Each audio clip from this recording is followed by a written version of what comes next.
अजीज दोस्तों नमस्कार। अजीज दोस्तों, मुझे किसी ने मैसेंजर पे फेसबुक के ये फ़ोटो भेजी है।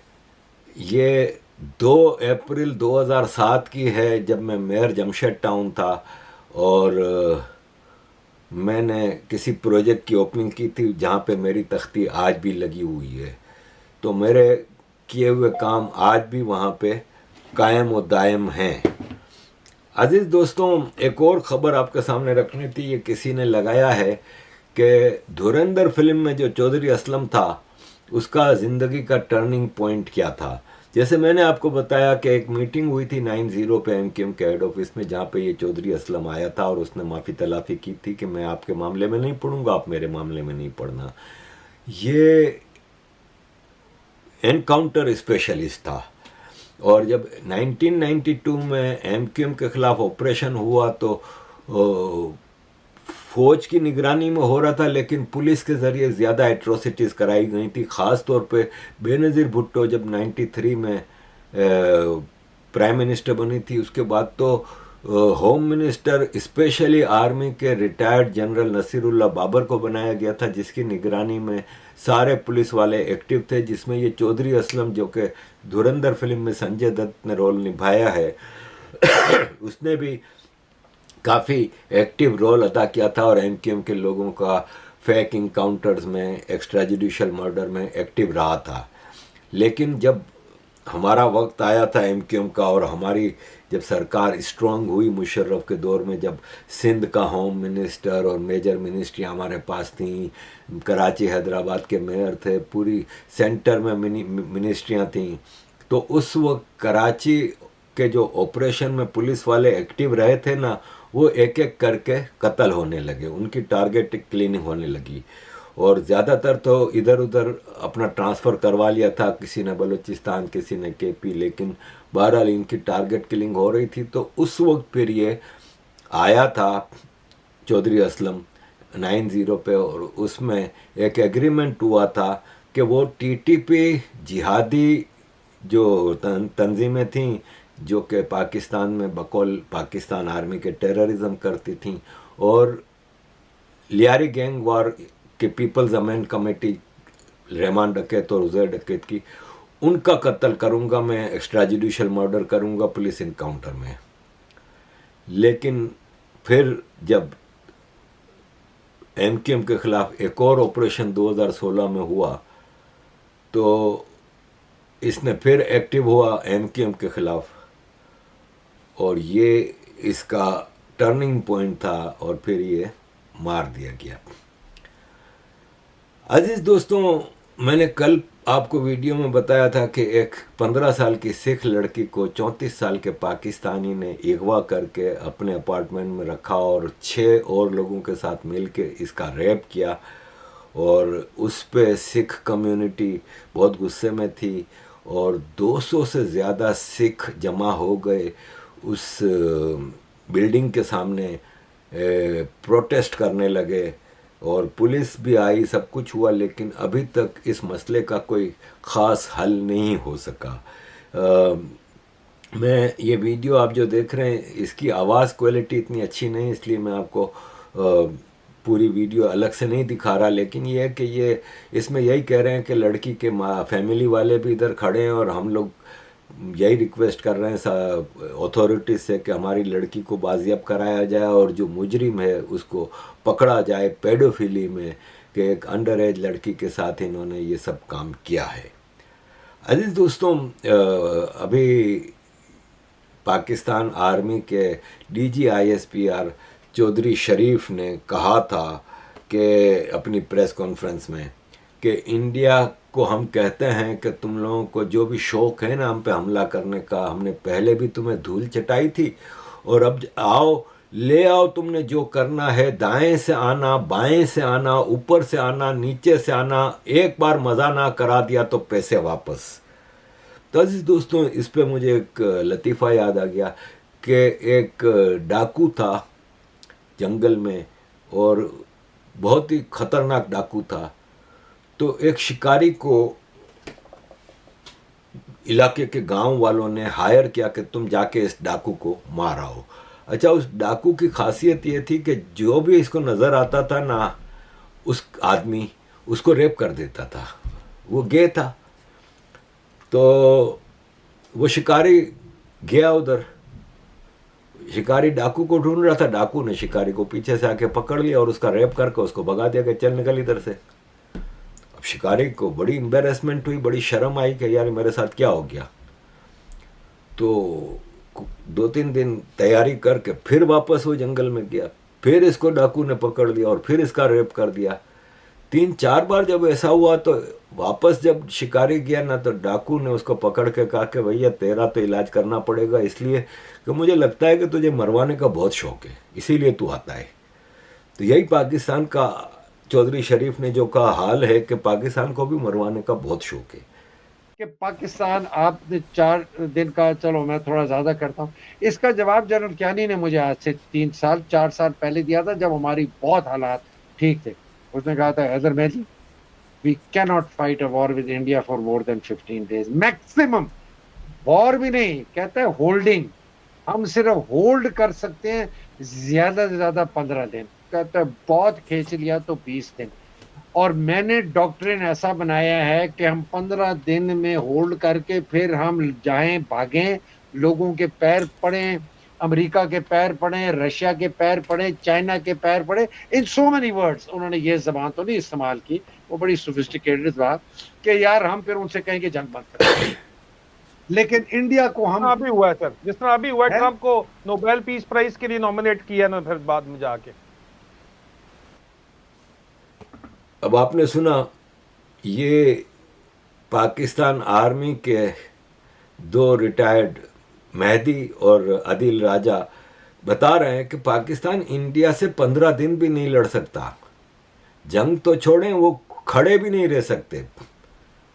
हम तो भिखारी हैं, हमने तो जंग रुकवाई है भीख मांग के अमेरिका से और चाइना से, और हम नहीं लड़ सकते भाई। तो अजीज दोस्तों, ये है कि पाकिस्तान के पिछवाड़े में क्या आग लगी थी इस पिछले साल मई की जंग में, ये दुनिया को पता है। ठीक है, अमेरिका ने इनको बचा लिया। अब नहीं होगा ऐसा। अमेरिका के आसरे पे हम रहे ना, तो अमेरिका ने तो मरवा देना है। ठीक है, ये आपको जनरल शाहिद अजीज बताते हैं कि कारगिल में हमारे 600 से ज़्यादा फौजी जवान मरे, लेकिन हमने अपने जवानों की लाशें भी वापस नहीं ली, ताकि हम अपने लोगों को दिखा सकें कि नहीं, इतने ज़्यादा लोग नहीं मरे। तकरीबन कुछ 600 से ऊपर लोग थे जो शहीद हुए, जनरल परवेज जिनमें से मुशर्रफ ने सबकी कहा, बॉडीज नहीं वापस ली गई। जनरल परवेज मुशर्रफ ने कहा कि 300 या इससे कुछ जायद का नंबर है, आप कहते हैं 600 है, डबल दैट नंबर है, और सबकी बॉडीज भी और आप ये कहते भी हैं सुनी वापस सुनाई बात है, क्योंकि मैं उन डिपार्टमेंट से मुंसलिक नहीं रहा जहां पर इनके आदाद शुमार लिख के जाते। बॉडीज क्यों नहीं वापस ली हमने? कुछ बॉडीज नहीं ली, शायद इसी वजह से कि कैजुअलिटीज नहीं बताना चाहते थे कितनी हुई हैं। और अगर 500-600 आदमी थे और उसमें 300 मारे गए, तो आधी फौज तो जो हिस्सा ले रही थी वो तबाह हो गई। आप क्या समझते हैं कि ये एक नाकाम? पाकिस्तान का हर जंग में इंडिया के साथ यही हाल हुआ है। 65 की ले लें, 71 की ले लें, इसके बाद ज़ियाउल हक के ज़माने में सियाचिन की ले लें। पाकिस्तान ने जो प्रॉक्सी वॉर्स भी लड़ी हैं पंजाब में, इंदिरा गांधी ने उसको क्रश कर दिया। वो और बात है कि बाद में जो जुल्म हुआ सिखों पे, वो मैं समझता हूँ कि उसमें काफ़ी नेगेटिविटी थी। लेकिन बहरहाल कश्मीर में 15 साल तक लड़ते रहे इनके टेररिस्ट, लेकिन एंड पे कश्मीर में भी अमन आ गया। तो पाकिस्तान इंडिया से हर जंग में हारा है। और अगर अमेरिका चाइना से पाकिस्तान ये तवक्को करता है ना, देखें मई के महीने में पाकिस्तान ने पूरे चाइना के हथियारों से, चाइना की इंटेलिजेंस की मदद से, चाइना के सैटेलाइट्स की मदद से जंग लड़ी। तुर्की के हजारों ड्रोन इस्तेमाल किए। नतीजा क्या निकला? 1 इंच भी भारत के अंदर पाकिस्तान की कोई मक्खी तक नहीं घुस सकी। लेकिन जो चाइना का डिफेंस सिस्टम वेनेजुएला में फेल हुआ था वही पाकिस्तान में भी फेल हुआ ना। चाइना के ही डिफेंस सिस्टम की था पाकिस्तान के ऊपर, लेकिन भारत ने कहाँ कहाँ नहीं मार गिराया। ये तो पाकिस्तान भी डिनाई नहीं करता ना कि भारत के मिसाइल आके लगे हैं, ब्राह्मोस लगे हैं, अभी तो अग्नि और पृथ्वी और पता नहीं क्या क्या पड़े हैं। तो यह है कि पाकिस्तान की औकात नहीं है कि वो भारत से जंग लड़ सके एक दिन भी।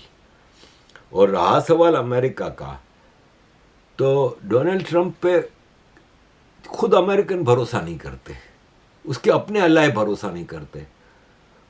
तो तुम अगर डोनाल्ड ट्रंप के आश्रय पर रहोगे ना तो वो चौड़े में मरवा देगा। और रहा सवाल चाइना का, तो चाइना के लिए भारत इज मोर इम्पोर्टेंट, क्योंकि जिस हिसाब से पाकिस्तान अमेरिका का पिट्ठू बना हुआ है, अमेरिका का एजेंट बना हुआ है, और चाइना एक क्लैशिंग पॉइंट पे है अमेरिका का, क्योंकि चाइना को बहुत बड़ा इकोनॉमिक धचका दिया है। चाइना के पास बड़ी बड़ी रिफाइनरीज हैं, तो वो वेनेजुएला का गाढ़ा तेल रिफाइन कर सकता था, बिल्कुल मुफ्त भाव में वहाँ से लेके आता था, फर्स्ट क्लास यूज़ करता था। ईरान का तेल का सबसे बड़ा खरीदार चाइना है। तो ईरान और वेनेजुएला में जो हालात हैं, इस हिसाब से चाइना को बड़ा इकोनॉमिक धचका दिया है अमेरिका ने, और चाइना का अमेरिका के साथ इस वक्त क्लैशिंग पॉइंट है। यूक्रेन वार को आप अगर बेस बनाएं तो कहें कि रशिया और अमेरिका तो नहीं, रशिया और यूरोप का झगड़ा है यूक्रेन में। अमेरिका का ट्रंप उसमें बड़ा खूबसूरती से निकाल के ले गया अमेरिका को बाहर। तो रशिया से अमेरिका का कोई क्लैश पॉइंट नहीं है, अमेरिका का क्लैश पॉइंट है अब चाइना के साथ। और चाइना किसी सूरत पाकिस्तान पर भरोसा नहीं करता। ये चाइना ने, अमेरिका की एक रिपोर्ट आई थी जिसमें यह कहा था कि इंडिया के साथ चाइना बॉर्डर पे मामला ख़राब कर रहा है और हमले की तैयारी कर रहा है वगैरह वगैरह। तो चाइना ने कहा सब बकवास है, ऐसा कुछ नहीं। हमारे लिए इंडिया से स्ट्रेटेजिक और लॉन्ग टर्म पर्सपेक्टिव में रिलेशनशिप बनाना बहुत ज़रूरी है, और पेंटागन की रिपोर्ट को हम बिल्कुल रिजेक्ट करते हैं। 中方坚持从战略高度和长远角度看待和处理中印关系，愿同印方加强沟通，增进互信，促进合作，突出分歧，推动双边关系沿着健康稳定的轨道向前发展。中印边界问题是中印两国之间的事，当前中印边界局势总体稳定，双方的沟通渠道畅通，我们反对有关国家对此评头论足。 तो अजीज़ दोस्तों देखें, मसला यह है कि आप ट्रंप की चापलूसी करके, ट्रंप के बूट पॉलिश करके, ट्रंप के उठा के आप कुछ हासिल नहीं कर सकेंगे। मैं यहाँ पे आपको बताऊं कि पाकिस्तान किस हद तक अमेरिका का ग़ुलाम है। ये एक आदमी था जिसने पाकिस्तान में कॉन्ट्रैक्टर था, रेमन डेविस। अमेरिका मुशर्रफ दौर में जब अफ़गानिस्तान पे धड़ाधड़ हमले कर रही थी, तो उस वक्त अफ़गानिस्तान और पाकिस्तान में तालिबान और अलकायदा के टेररिस्टों को टारगेट किया जाता था। तो अमेरिका ने जिस तरह मैकडोनल्ड की फ्रेंचाइज होती है, KFC की फ्रेंचाइज होती है, ऐसे अपने आर्मी के ठेके भी फ्रेंचाइज कर दिए थे और प्राइवेट कॉन्ट्रैक्टर्स को दे दिए थे जो पाकिस्तान और अफ़गानिस्तान में खुल के ऑपरेट करते थे। उसमें से एक कॉन्ट्रैक्टर था रेमन डेविस। वो पाकिस्तान में मुख्तलिफ पाकिस्तानियों को पैसों से ख़रीद के उनके ज़रिए वो करता था अपने एक्टिविटीज़। तो उसका झगड़ा हो गया अपने ही किसी हायर किए हुए 2 पंजाबियों से। तो लाहौर में इसने 2 आदमियों को बंदूक से गोली मार के मार दिया। और मुशर्रफ के ज़माने की बात है, और उसमें यह हुआ कि पब्लिक आ गई और उसको पकड़ लिया, अब पुलिस के हवाले कर दिया, वरना तो इन लोगों को कोई हाथ डाल नहीं सकता अमेरिकन्स को। तो अब अमेरिका के जो मिनिस्टर थे, फॉरेन अफेयर्स मिनिस्टर, उन्होंने कांटेक्ट किया भाई अपने ISI के चीफ से। तो मुझे जहाँ तक याद पड़ता है उस वक्त ISI का चीफ अहमद शुजा पाशा था शायद, और उसने कहा कि आप फिक्र नहीं करें सर, लेकिन केस बन गया था, एफआईआर कट गई थी, मामला अदालत में चला गया था। अब पाकिस्तान में इस शरिया का कानून है दीत। तो दीत के कानून का ऐसा होता है कि जिसका जो बंदा मरा है ना, उसके घर वाले, उसके वारिस कातिल को माफ़ कर दें कुछ पैसे लेके, तो केस ख़त्म हो जाता है। अब मसला ये है कि वो जो मरे थे उनके ख़ानदान के 18 लोग थे, वो तैयार नहीं हो रहे थे।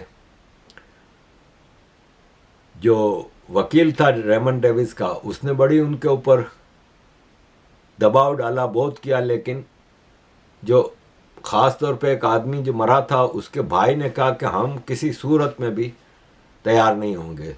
तो आईएसआई ने 14 मार्च को इंटरफियरेंस की और इन 18 लोगों को जेल में बंद कर दिया।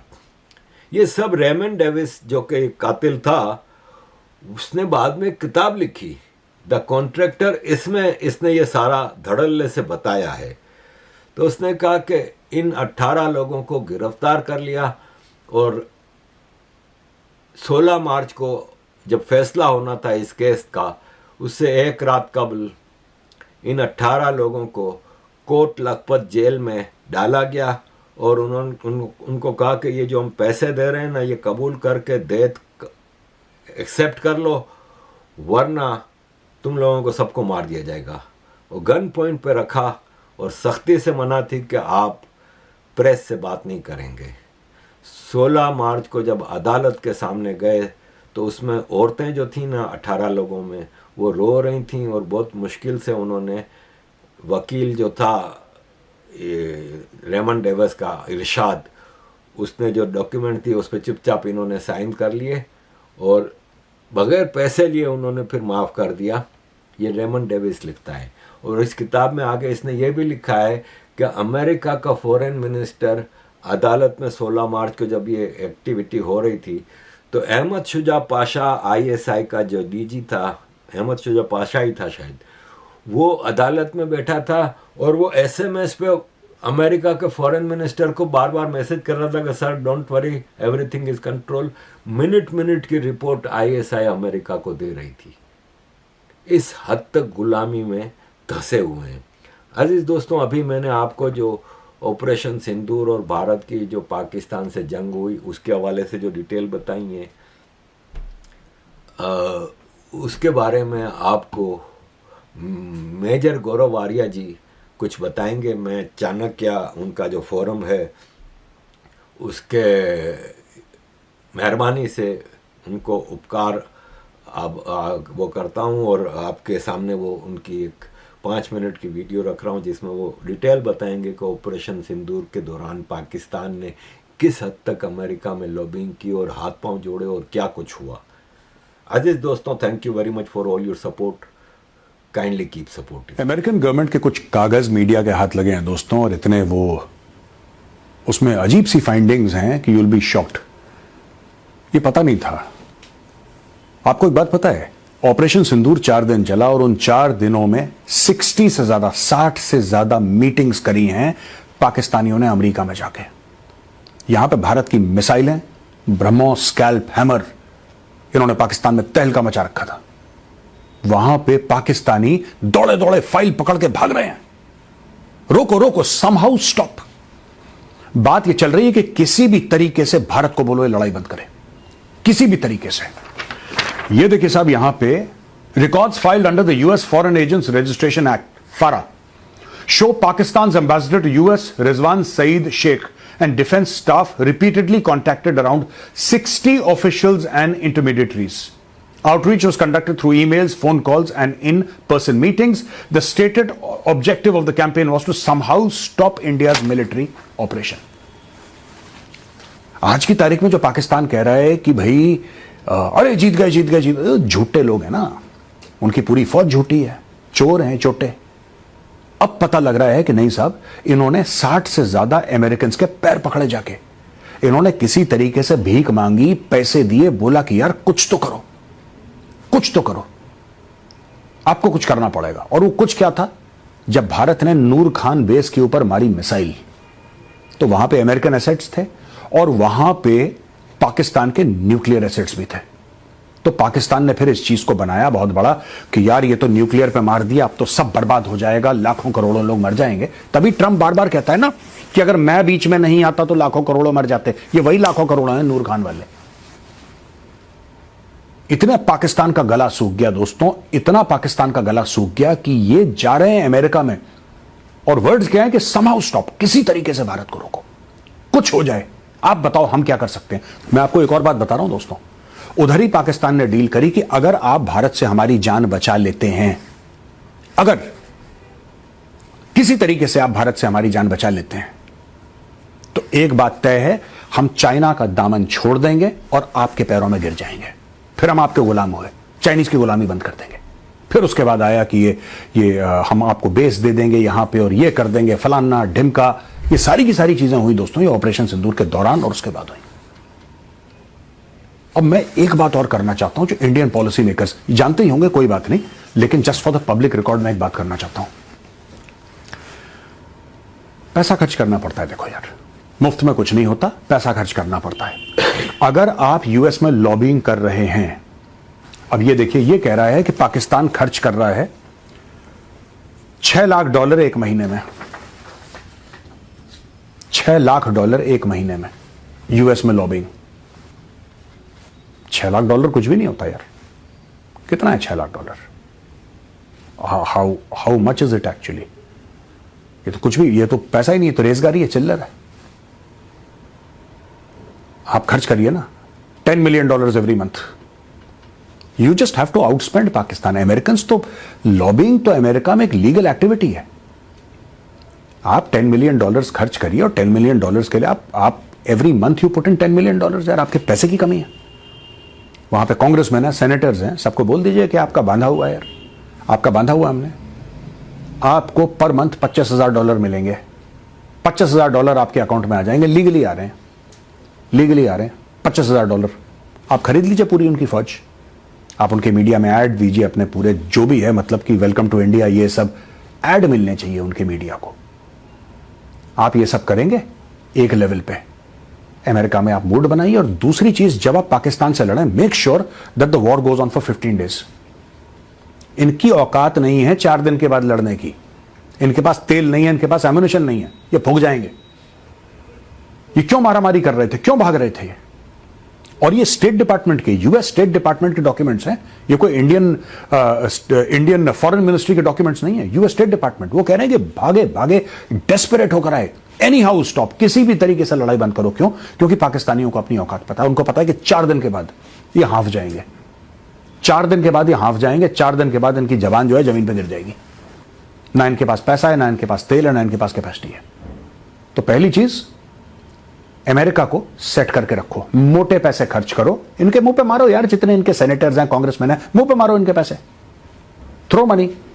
इनके मीडिया को मैनेज करो, इनके थिंक टैंक्स को मैनेज करो, और यहां पे जब पाकिस्तान को ठोकते हो तो 15-20 दिन तक ठोको इत्मीनान से। इत्मीनान, कुछ नहीं हो रहा, न्यूक्लियर सब इनका झूठ है, सब फ्रॉड है। अगर ये कर दोगे ना, तो टुकड़े हो जाएंगे पाकिस्तान के। रास्ता बता रहा हूं, गांठ बांध लो।